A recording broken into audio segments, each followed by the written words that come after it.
chinik natin yung kanyang continuity or resistance kung saan siya kukonekta banda. So dito yung kanyang clock signal na side, hindi dito. Yan, hindi dito, kundi dito sa side na to. So kailangan napaka-importante ng tester. So dapat meron tayong tester, no? And siyempre, alam mo kung paano siya gamitin.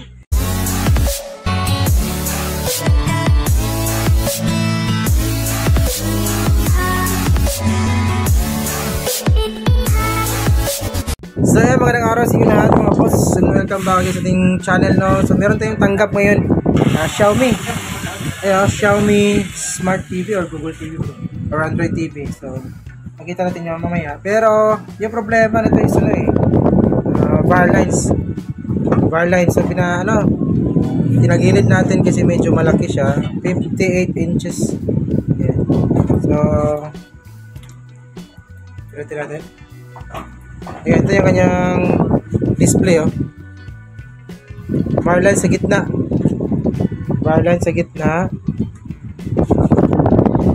Then tayo natin.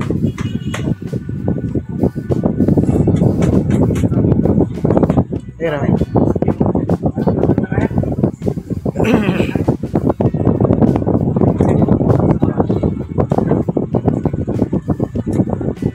So nag-start up pa siya, no? Ayan, oh. So yung vertical bar lines niya, ayan, oh. Marami hanggang sa yung buong screen na yung nagkaroon ng bar lines. Ayan, oh. Ayan siya. Buksan natin para malaman natin kung mayroon pa tayong magagawa dito, no? So ito mga boss, no, bali binubuksan na natin to and then tinubulsot na rin natin. So yung unit na to kung wala yung kabilang side, hindi po siya makapag-display ng kalahati, no?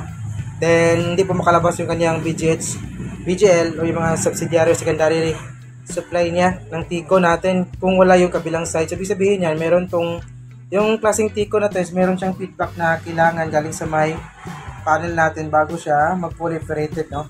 So kung wala yung kabila hindi po siya lalabas yung kanyang mga supply tulad ng BGH, BGL, ABDD at saka BCOM, NH, ABDD at saka ABDD.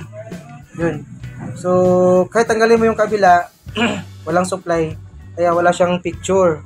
So kahit kabila naman tanggalin mo, ganoon pa rin siya. So kailangan yung dalawang side para mag-fully operated yung ating T-Con board. So ang ginawa natin is pinag-aralan natin tong unit na to. Pinag-aralan natin yung kanyang T-Con board and makita natin is meron po siyang clock. Ayan. Meron po siyang clock. Ayan, oh. Clock 1 hanggang clock 8. Then dito naman meron po siyang ayan, PS is 1 STB, CLR, LC1 at saka LC2. So chinik po natin yan kung saan niya kukonekta kasi kadalasan pag mga nagdi-DIY yung mga bago pa lang mga technician, kadalasan kasi pag mga ganito, pag may mga bilog-bilog na ganyan, automatic na ito yung binablock nila. Kahit na hindi naman yan yung mga clock signal. Kasi kadalasan kasi nasa mga gilid yan, nasa pangulian. Sa mga gilid yung clock na nakalagay, no? Dito sa ilang gilid. So kung papasahin mo naman to, yan, yung mga dot na yan, hindi naman yan clock signal. Wala nakalagay na clock signal. Dito naman wala rin. So kung bago ka pa lang, hindi mo ito makakabisado, i-block mo yung dito na side kasi kakalain mo na ito yung clock signal, pero hindi pala. Yung ginawa natin is chinik natin yung kanyang continuity or resistance kung saan siya kukonekta banda. So dito yung kanyang clock signal na side, hindi dito. Yan, hindi dito, kundi dito sa side na to. So kailangan napaka-importante ng tester. So dapat meron tayong tester, no? And siyempre, alam mo kung paano siya gamitin. Check natin yung resistance para makuha natin kung saan talaga banda yung clock signal para hindi tayo magkamali. Kasi kung hindi natin alam kung pag nagkamali tayo ng blocking dito, baka magkakaroon ng problema. Mas lalala pa yung problema, no? So ito na po yung blocking natin. Ginawa kong block nito. Meron kasing merong sekreto tong natin, yung T-Con board na to. Ito. Yung pin number 1, yan, pin number 1 dito, hindi mo siya kailangang i-block. Kasi kung i-block mo yan, mapoprotect yung circuit. Kasi feedback yan feedback niya ng panel. Kung tatanggalin mo yan, mawawala na siya ng feedback, puprotect siya. So, yung pin number 1, di mo siya kailangang i-block, isama sa blocking.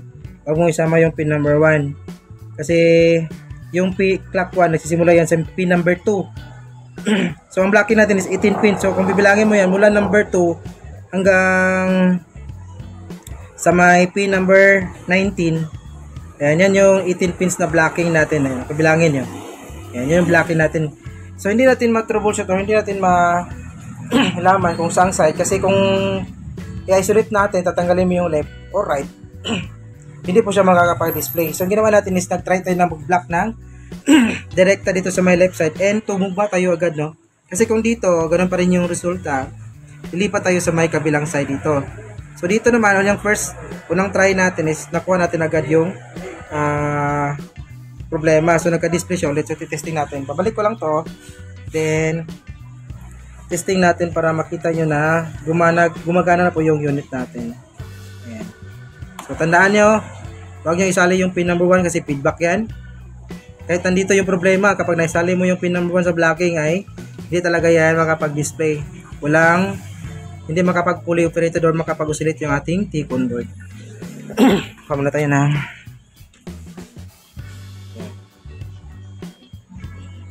Saksak.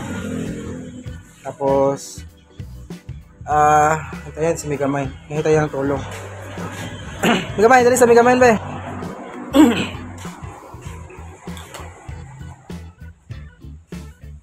Video pa. Ay, okay na, naka-play na. Wait lang. Yan, so nakasaksak na pa yung unit natin. Patawaran ko lang. Parehos na yun. Kita ang display. Ayun, nakikita nyo yung kanyang logo na Redmi. Or Xiaomi ba yan? Parang Redmi kasi yung logo na yan eh. Ito naman mo. So yan, labas na po yung kanyang Android TV. Pagka na ito na lalabas yung kanyang mga application dito sa screen. No?